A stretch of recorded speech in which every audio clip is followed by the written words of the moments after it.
The bishops need to be held accountable for what they're doing, because much of what they're doing is not even Catholic.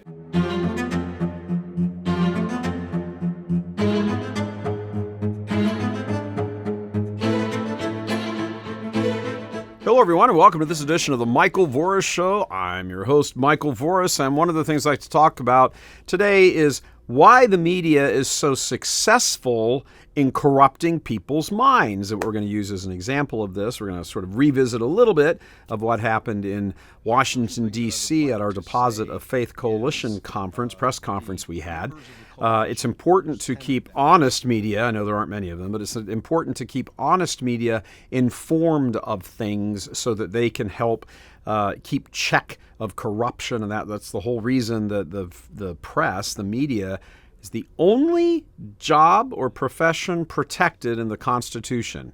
That's it. It's the only profession, the press, the media, freedom of the press, that's it. Everybody else kind of on your own, but the press enjoys a constitutional privilege because of its importance. Founding fathers understood back in the day, but they're not the only ones who understood how important the media was back in the day. The Marxists understood it. The communists understood it. Everybody who wants to gain control of a population, whatever the population is, understands that if you control the message, what's being said, if you're the ones pushing the narrative, you're going to win. That's just the way it is. And why is that the case? Well, it's pretty simple. Might be a little insulting, so brace yourselves. Because for the most part, people are stupid. I don't mean to imply they have low IQs. I mean to imply that they are, or I mean to state that they are stupid, as in dumb, for not keeping up with what they need to keep up with. So, look, there's 24 hours in a day for every person, doesn't matter who it is. And when you're walking through the world, you've got all kinds of this, that, you sleep and do whatever, 6, 7, 8 hours a day. Unless you're working in an apostolate, you sleep for like 5 hours a day. And you just got things to do. Your time gets chunked up. You sit in traffic, you do this, you do that, you do laundry, dry cleaning, running to the bank, blah. You got to do all of this stuff. You got to deal with the nightmare of your technology not working all of a sudden, and you have a set aside that just drops on you out of the air, and boom, for 3 hours, you're sitting there completely flabbergasted by the fact you can't do anything because your whole life is on hold. That's the way the world works. So the media, controlled by the Marxists, understand that you don't have an awful lot of time to learn things. They like you stupid, meaning uninformed. That's really what I mean by stupid. I don't mean, again, you have low intelligence. They like you uninformed. They want you informed with just enough knowledge to be dangerous. So they'll talk about various things, I'll just say, going on in the environment. And they just repeat it and repeat it and repeat it and repeat it and repeat it until you begin to believe it. Why do you believe it? Think about this for a second. And whenever you see a movie star or somebody famous who's not a politician come to Capitol Hill and they testify, there's 1 billion cameras there. Click, click, click, click, click. There's the paparazzi all over the place. Oh, look, some rock star or some movie star or some TV star showed up and, gave testimony. Click, click, click, click, click. Who cares what that movie star has to say? Well, I mean, why is the movie star's impression or thought or opinion about something any more important than yours? Well, because they're famous. Well, the media is built on what essentially turns into a sort of a psychological depravity on your part. You aren't famous, so therefore you believe no one should listen to you. The media get in front of a camera and they start talking, and if they present well, doesn't matter for the moment, for this point of the discussion, doesn't matter if they're presenting a lie or the truth, as long as they present it well, as long as it's packaged well, as long as there's some sort of production value about it. That could be the person's personality. It could be graphics that pop up on the screen. It could be the musical intro. It could be the clever title of the show. It doesn't matter. As long as what is being said is packaged well and presented well, most people don't know how to do that. So when somebody comes along who does, everybody looks at them.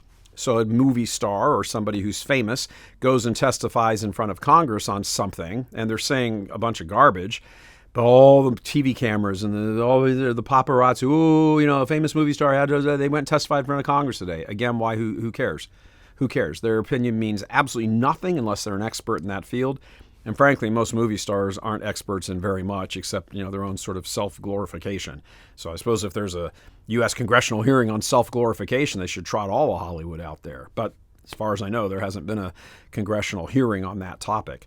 So we're going to stand up and talk about climate change or immigration, the borders or, gun control or whatever. Who cares what they have to say? Well, the media banks on the fact that you care because they have a view of you that you are so uninformed, which frankly, most people are, and they're uninformed by choice.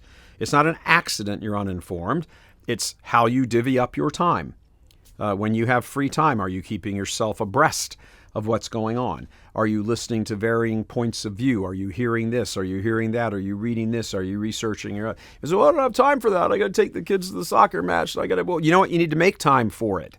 You need to make time for it. The republic is on fire. The church is a dumpster fire. You don't get to live life as though this is the 1950s and we're living on Leave It to Beaver Avenue.